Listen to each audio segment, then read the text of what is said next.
Alfred Guadam el ahorcado. E. F. Benson. Audiocuento editado por Juan Pablo Flores Montaño, para Cuentos Extraños, Weird Tales.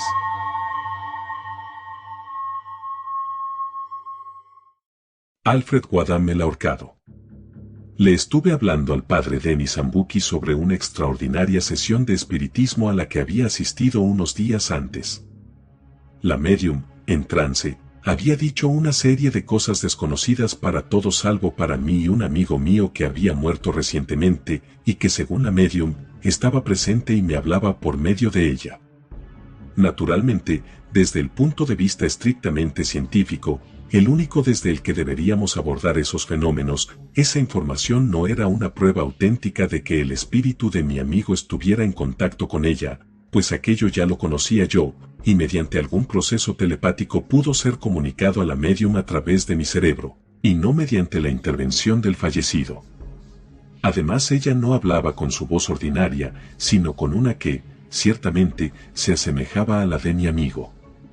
Pero yo también conocía su voz, estaba en mi memoria lo mismo que las cosas que ella decía. Por tanto, tal como le comenté al padre Denis, había que descartar aquello como una prueba positiva de que la comunicación procedía del otro lado de la muerte. La explicación telepática es posible, le dije, y tenemos que aceptar cualquier explicación conocida que dé cuenta de los hechos antes de concluir que los muertos han regresado y contactado con el mundo material. Aunque la habitación estaba cálida, vi que él se estremeció ligeramente y acercando un poco más la silla al fuego extendió las manos ante las llamas. ¿Qué manos eran aquellas, hermosas y expresivas, muy semejantes a las manos en oración de Alberto Durero? Las llamas brillaban a través de ellas como si lo hicieran a través de un alabastro rojo rosado. Sacudió la cabeza. Es algo terriblemente peligroso tratar de entrar en comunicación con los muertos, me dijo. Si parece que entra en contacto con ellos, corre el riesgo de establecer la conexión no con ellos, sino con inteligencias terribles y peligrosas. Estudie la telepatía, pues es una de las maravillas de la mente que deberíamos investigar, como cualquier otro maravilloso secreto de la naturaleza. Pero le he interrumpido, dijo que sucedió algo más. Hábleme de ello. Yo conocía el credo del padre Denis acerca de esas cosas, y lo deploraba. Tal como su iglesia le exige, sostiene que la relación con los espíritus de los muertos es imposible y que cuando parece producirse, tal como indudablemente sucede, el investigador está en realidad en contacto con una especie de demonio dramático que está tomando la personalidad del espíritu del muerto. Tal cosa me pareció siempre monstruosa y carente de fundamento, y no he podido descubrir nada en las fuentes reconocidas de la doctrina cristiana que justifique dicho punto de vista. Sí, ahora viene lo extraño, proseguí.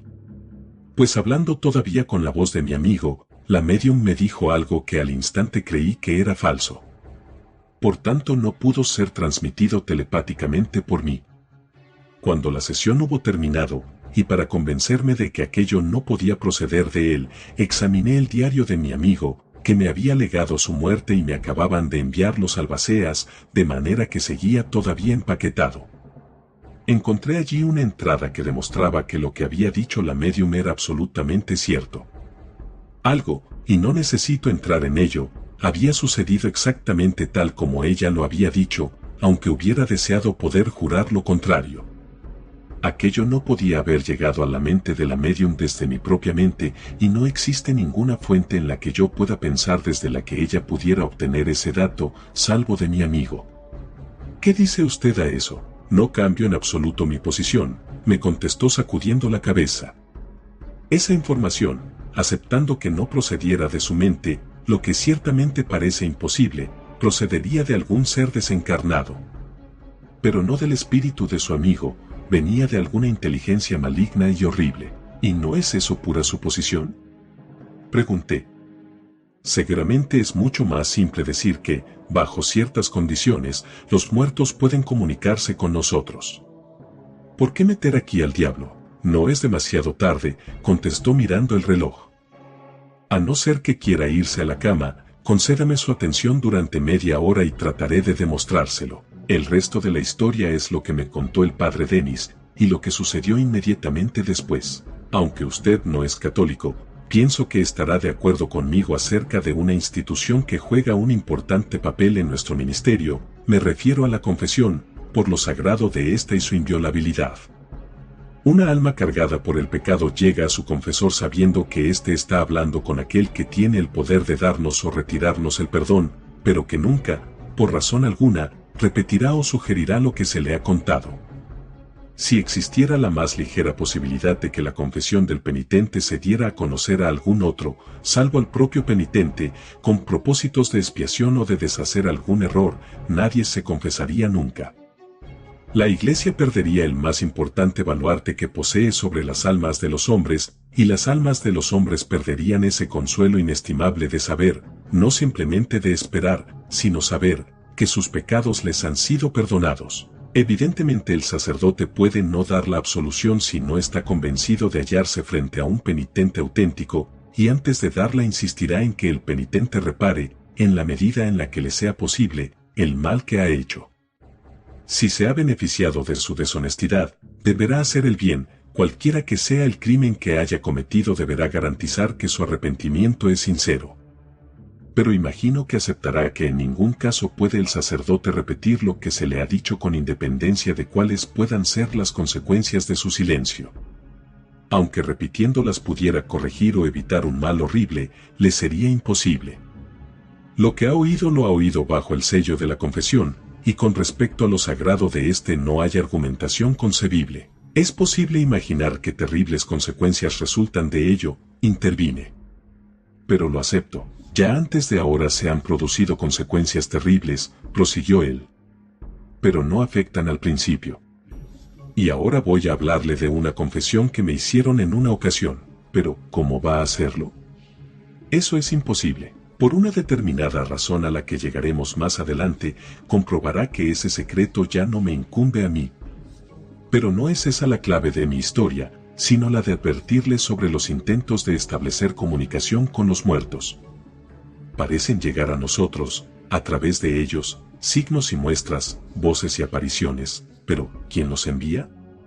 Se dará cuenta de a qué me refiero. Me puse cómodo para disponerme a escucharle. Probablemente no recordará con claridad, o no recordará en absoluto, un asesinato cometido hace un año, en el que encontró la muerte un hombre llamado Gerald Self. No había allí ningún atractivo misterio, ni accesorios románticos, y no despertó el interés del público. Self era un hombre de vida licenciosa, pero mantenía una posición respetable y habría sido desastroso para el que llegaran a ser conocidas sus irregularidades privadas. Antes de su muerte, durante algún tiempo, estaba recibiendo cartas de chantaje referidas a sus relaciones con una determinada mujer casada y correctamente había puesto el asunto en manos de la policía.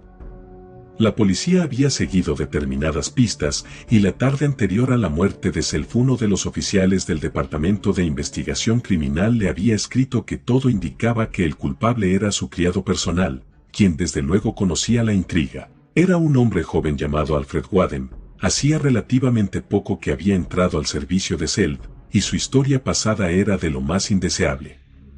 Le habían preparado una trampa, de la que se incluían los detalles, y sugerían que Self se la mostrará, y consiguió hacerlo en 1 o 2 horas.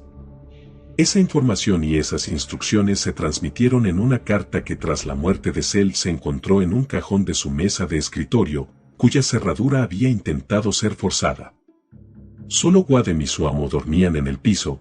Todas las mañanas venía una mujer para preparar el desayuno y hacer la limpieza de la casa, pues Self almorzaba y cenaba en su club o en el restaurante que había en la planta baja de ese edificio de apartamentos, y allí es donde cenó aquella noche. Cuando la mujer llegó a la mañana siguiente, encontró abierta la puerta exterior del piso, y a Self muerto sobre el suelo de la sala de estar, con la garganta cortada. Wadham había desaparecido, pero en el cubo del agua de su dormitorio había agua teñida de sangre humana. Fue apresado 2 días después y prestó testimonio en el juicio. Según su historia sospechaba haber caído en una trampa, y mientras el señor Self cenaba buscó en sus cajones y encontró la carta enviada por la policía, que demostraba que así era. Decidió por ello fugarse y abandonó el piso aquella noche antes de que su amo regresara de cenar. Como estaba en el banquillo de los acusados, fue sometido desde luego a un interrogatorio inquisitivo y se contradijo en varios particulares. Además estaban las pruebas incriminadoras de su habitación, y el motivo del crimen resultaba bastante claro. Tras una deliberación muy larga, el jurado le encontró culpable y fue sentenciado a muerte. La apelación posterior fue rechazada. Wadham era católico, y como mi puesto me lleva a ser ministro de los prisioneros católicos que hay en la cárcel en la que se encontraba él bajo sentencia de muerte, sostuvimos varias conversaciones y le rogué, por el bien de su alma inmortal, que confesara su culpa. Pero aunque deseaba confesar otras malas acciones, algunas de las cuales eran difíciles de transmitir, mantuvo su inocencia con respecto a esa acusación de asesinato. Nada le conmovía, y aunque por lo que pude juzgar se arrepentía sinceramente de otros malos actos, me juró que la historia que contó en el tribunal era esencialmente cierta, a pesar de las contradicciones en las que se había visto envuelto, y que si le ahorcaban moriría injustamente. Hasta la última tarde de su vida, en la que me senté con él durante 2 horas, rogándole y suplicándole, se aferró a eso. Resultaba curioso que lo hiciera así, a menos de que realmente fuera inocente, si pensamos que de buena voluntad rebuscaba en su corazón para confesar otras graves perversidades. Cuanto más pensaba en ello, más inexplicable me resultaba, y durante aquella tarde las dudas con respecto a su culpa empezaron a crecer en mí. Era un pensamiento terrible, pues él había vivido en el pecado y el error, y al día siguiente su vida se rompería como un bastón quebrado. Tenía que acudir de nuevo a la prisión antes de las 6 de la mañana, y debía decidir si le daría los sacramentos. Si acudía a su muerte culpable de asesinato, pero negándose a confesar, no tenía yo derecho a dárselo, pero si era inocente, el negarle ese derecho era tan terrible como cualquier violación de la justicia. Al salir sostuve unas palabras con uno de los celadores, lo que me hizo dudar todavía más. ¿Qué opina de Wadham?, pregunté. Se apartó para dejar pasar a un hombre que le hizo una señal de reconocimiento. De alguna manera supe que era el verdugo. No me gusta pensar en ello, señor, me respondió. Sé que fue considerado culpable y que su apelación fue rechazada. Pero si me pregunta si creo que es un asesino, pues no lo creo. Pasé a solas toda la noche. Hacia las 10 estaba a punto de irme a la cama cuando me dijeron que abajo estaba un hombre llamado Horace Kenyon que quería verme. Era católico, y aunque había tenido amistad con él en otro tiempo, habían llegado a mi conocimiento determinadas cosas que me imposibilitaban tener más relación con él, y tuve que decírselo así. Era perverso, no me malinterprete, todos cometemos perversiones constantemente, la vida de cada uno de nosotros es un tejido de malos actos, pero de todos los hombres que he conocido solo él me pareció que amaba la perversidad por sí misma. Dije que no podía verle, pero volvieron con el mensaje de que su necesidad era urgente, y entonces subió. Me dijo que quería confesar no al día siguiente, sino en ese momento, y que su confesor estaba fuera. Como sacerdote no podía resistirme a esa petición. Y confesó que había asesinado a Gerald Self. Pensé por un momento que se trataba de alguna broma impía, pero juró que estaba diciendo la verdad, y todavía bajo el secreto de confesión me hizo un relato detallado. Aquella noche había cenado con Self, y después había subido al piso de este para jugar una partida de piquet.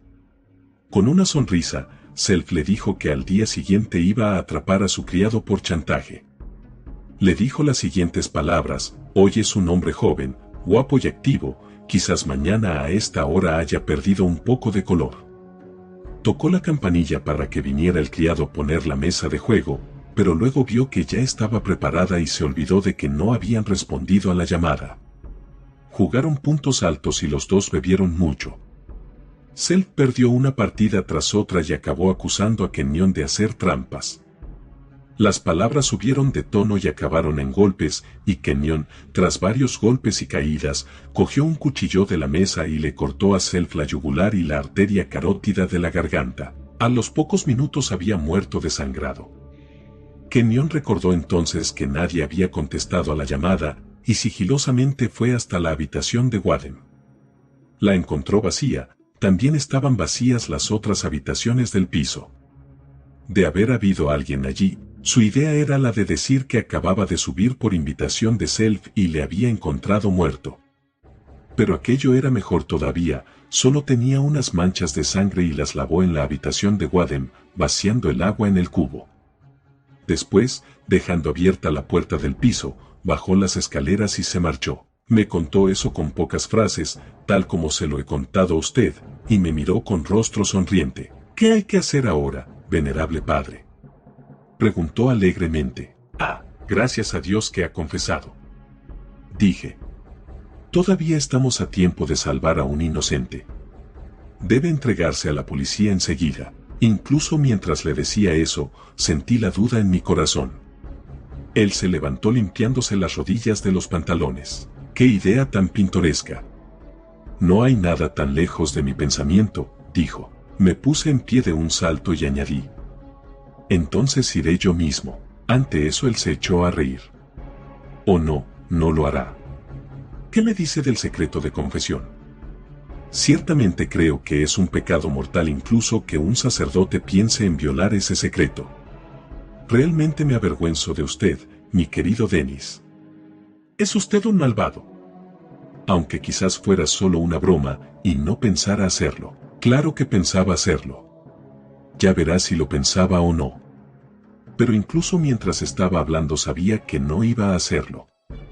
Todo está permitido para salvar de la muerte a un hombre inocente. Él se echó a reír de nuevo. Perdóneme, sabe perfectamente bien que no es así. En nuestra creencia hay una cosa que es peor que la muerte, y es la condenación del alma. Usted no tiene ninguna intención de condenar la suya. Yo no corría ningún riesgo cuando me confesé, pero si no salva a ese hombre será un asesinato, dije. Oh, ciertamente, pero ya tengo un asesinato en mi conciencia. Uno se acostumbra a eso rápidamente.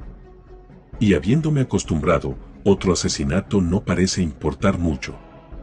Pobre Waddem, mañana, ¿no es así? No estoy seguro de que no sea una especie de justicia por aproximación. El chantaje es un delito repelente. Fui al teléfono y lo sostuve en la mano. Realmente esto es de lo más interesante, dijo él. Walton Street es la comisaría de policía más cercana. Ni siquiera necesita decir el número, simplemente diga comisaría de Walton Street. Pero no puede serlo. No puede decir que ahora está acompañado de un hombre, Horace Kenyon, que ha confesado que asesinó a Self. Entonces, ¿a qué viene ese farol? Además, aunque usted pudiera hacerlo, a mí me bastaría con decir que no he hecho nada semejante. Su palabra, la palabra de un sacerdote que ha roto el voto más sagrado, contra la mía. Absurdo, Kenyon, por el amor de Dios y por el miedo al infierno, entréguese. ¿Qué importancia tiene que usted o yo vivamos algunos años menos, si al final pasamos al vasto infinito con nuestros pecados confesos y perdonados? Día y noche rezaré por usted, qué amable por su parte. Pero ahora no tengo duda de que dará a Waddem la plena absolución. Así que, ¿qué importa si es él el que entra en el vasto infinito a las 8 en punto de mañana por la mañana? Entonces, ¿por qué me lo confesó, si no tenía intención de salvarle y expiar su pecado? Bueno, no hace mucho tiempo usted fue muy desagradable conmigo. Usted me dijo que ningún hombre decente podría asociarse conmigo. Así que de repente, hoy, se me ocurrió que sería agradable verle en el agujero más horrible. Me atrevo a decir que tengo tendencias sádicas y que me están permitiendo disfrutar maravillosamente. Como ve, está en una situación atormentadora. Preferiría sufrir cualquier agonía física antes de hallarse en esta cámara de tortura del alma. Es maravilloso, me encanta. Se lo agradezco mucho, Dennis. Se levantó. Mi taxi está esperando. Sin duda esta noche estará atareado. ¿Puedo dejarle en algún sitio? ¿En Pentonville? No hay palabras para describir determinadas oscuridades y éxtasis que llegan al alma, y solo puedo decirle que no puedo imaginar un infierno del remordimiento que pueda igualar al infierno en el que yo me encontraba. Pues en la amargura del remordimiento podemos ver que nuestro sufrimiento es una experiencia necesaria y saludable, solo mediante él puede limpiarse nuestro pecado. Pero yo me enfrentaba a una tortura vacía y carente de significado, y entonces mi cerebro se conmocionó y empecé a preguntarme si no podría hacer algo sin romper el secreto de confesión. Desde mi ventana vi que estaba encendida la luz en la torre del reloj de Westminster, por tanto había allí alguien y me pareció posible que, sin violar el secreto, podría decirle al secretario de Interior que me habían hecho una confesión por la cual sabía que Wadham era inocente. Me preguntaría detalles que pudiera darle, y podría decirle, y entonces me di cuenta de que no podía decirle nada, no podía decir que el asesino había subido con Self a su habitación, pues mediante esa información podría descubrirse que Kenyon había cenado con él. Antes de hacer nada necesitaba consejo y fui a la casa del cardenal, junto a nuestra catedral. Él se había acostado, pues pasaba ya de la medianoche, pero respondiendo a la urgencia de mi petición, bajó a verme. Le conté lo que había sucedido sin darle pista alguna, y su veredicto fue el que en mi corazón había anticipado.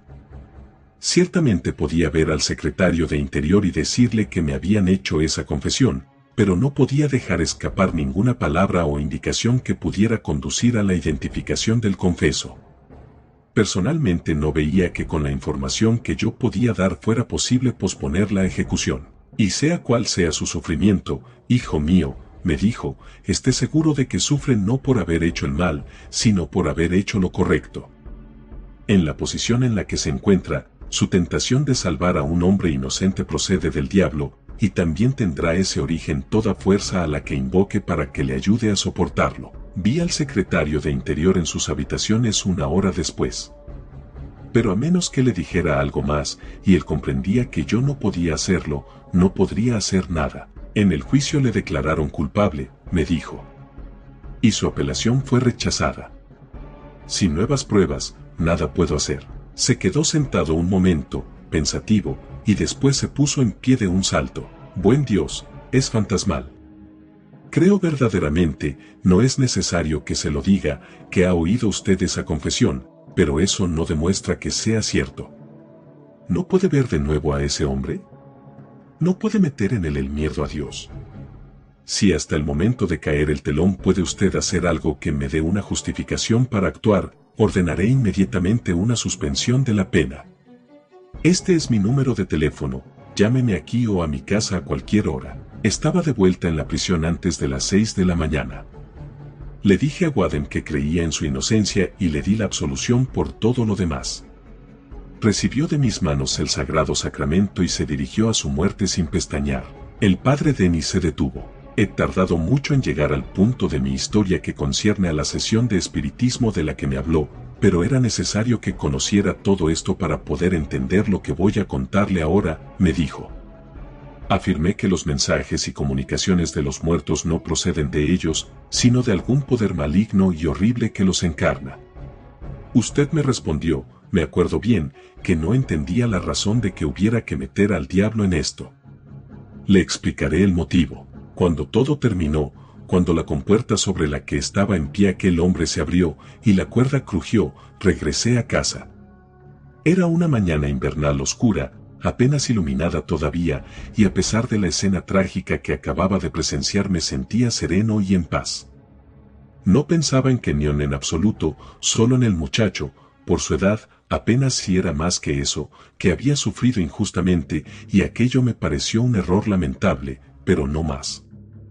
Aquello no le había conmovido, a su alma viva y esencial, era como si hubiera sufrido la expiación sagrada del martirio. Y yo agradecía humildemente haber sido capaz de actuar correctamente, pues si por algún acto mío Kenyon estuviera entonces en manos de la policía, y Wadham viviera, yo habría cometido el crimen más terrible que puede cometer un sacerdote. Había estado en pie toda la noche, y tras decir mis oficios me acosté en el sofá para dormir un poco. Soñé que me encontraba en la celda con Wadham, y que él sabía que tenía yo prueba de su inocencia. Faltaban unos minutos para la hora de su muerte, y en el corredor de losetas de piedra del exterior se oían los pasos de los que venían a por él. Él también los oyó y se puso en pie señalándome. «¿Va a permitir que muera un hombre inocente, cuando podría salvarle?», me dijo. «No puede consentirlo, padre Denis». «Padre Denis», gritó, y el grito se convirtió en una boqueada, falto de respiración, mientras la puerta se abría. Desperté sabiendo que lo que me había despertado era mi propio nombre gritado desde algún lugar cercano, y supe de quién era esa voz. Pero estaba solo en mi habitación tranquila y vacía, en la que penetraba el día poco luminoso. Vi que solo había dormido unos minutos, pero ahora había huido todo deseo o capacidad de dormir, pues en algún lugar junto a mí, invisible pero horriblemente presente, estaba el espíritu del hombre a quien había permitido perecer. Y me llamaba. Acabé por convencerme de que la voz que me llamó mientras dormía no era más que un sueño, lógico dadas las circunstancias, y pasaron varios días con suficiente tranquilidad. Pero un día en el que caminaba por una calle soleada y repleta de gente sentí un cambio claro y terrible en lo que podría denominar la atmósfera psíquica que nos rodea a todos, y mi alma se ennegreció por el miedo y por imágenes malvadas. Y allí estaba Wadem, que venía hacia mí por la acera, elegante y alegre. Me miró y su rostro se convirtió en una máscara de odio. «Espero que nos encontremos a menudo, padre Denis», me dijo al pasar. Al día siguiente regresaba a casa a la hora del crepúsculo y de pronto, al entrar en la habitación, oí el crujido de una cuerda que se tensaba, y su cuerpo, con la cabeza cubierta por la capucha de la muerte, colgaba en la ventana contra el sol poniente. Y a veces, cuando estaba leyendo mis libros, la puerta se abría y cerraba calladamente, y yo sabía que él estaba allí. Ni la aparición ni sus signos eran frecuentes, quizás porque mi resistencia se había fortalecido al saber que tenía un origen diabólico. Pero sucedía con largos intervalos cuando había bajado la guardia, pensando que lo había vencido, y entonces sentía a veces que mi fe se tambaleaba. Siempre era precedida por esa sensación de poder maligno que bajaba sobre mí, y rápidamente buscaba el abrigo de la elevada casa de defensa. Pero este último domingo, se detuvo y se tapó los ojos con las manos, como si quisiera evitar un espectáculo horrible. Llevaba predicando en favor de una de nuestras misiones. La iglesia estaba llena, y no creo que existiera otro pensamiento o deseo en mi alma sino el de potenciar la sagrada causa acerca de la cual estaba hablando. Era el servicio de la mañana y el sol penetraba por las vidrieras brillando con luces de colores. Pero en medio del sermón se elevó un banco de nubes, y con él la advertencia horrible de que se aproximaba una tempestad del mal. Se puso tan oscuro que cuando llegaba al final del sermón tuvieron que encender las luces de la iglesia, que así se llenó de brillo. Había una lámpara en la mesa del púlpito sobre la que había colocado mis notas, y al encenderse iluminó plenamente el banco que tenía justo debajo. Y allí estaba Wadem sentado, con la cabeza alzada hacia mí, el rostro morado, los ojos saltones y el nudo corredizo alrededor del cuello. Mi voz me falló un segundo y me aferré a la barandilla del púlpito mientras él me miraba fijamente, y yo a él.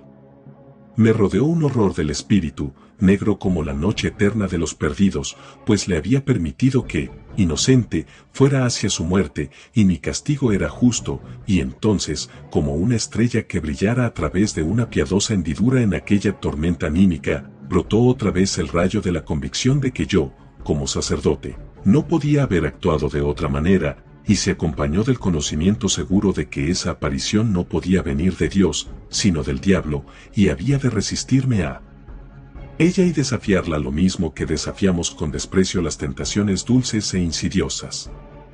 No podía ser el espíritu del hombre lo que estaba mirando, sino alguna falsificación diabólica. Volví a posar mi mirada en las notas y seguí con el sermón, pues solo eso me interesaba.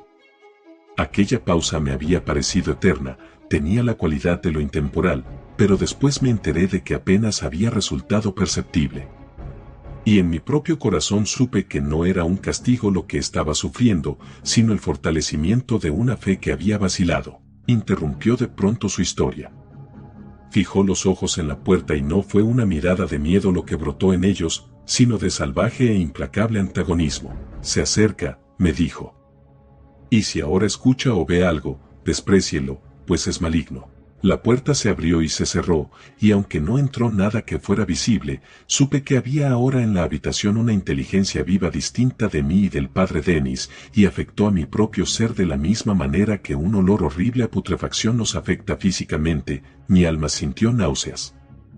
Después, todavía sin ver nada, percibí que la habitación, hasta entonces cálida y confortable, con un fuego vivo de carbón en la rejilla, se estaba quedando fría y que algún eclipse extraño estaba velando la luz.